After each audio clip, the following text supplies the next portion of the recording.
आयज आमी door to door campaigning चालू केला आनी म्हापशान बरो रिस्पॉन्स आहा. घरांनी भितर गेलो काय ते सुद्दां म्हणटात बाबा चल आमचे ब्लेसींग आहा, देवाचे ब्लेसींग घे म्हणून आपले ते गर्भकुडीन व्हरून देवाचे कुडीन व्हरून पांयां पडोंक लायता. अशे तरेन म्हाका दिसता सगळे कडेन बरो आमकां एक विश्वास येता.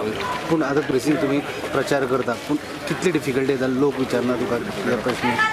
म्हाज्या हिशोबान आतां पळोवंक गेलो जाल्यार आतां इतलो म्हाका प्रतिसाद मेळटा त्या हिशोबान तेच्या पेक्षा हांगा प्रतिसाद आयज चड मेळटा अशें म्हाका दिसून येता.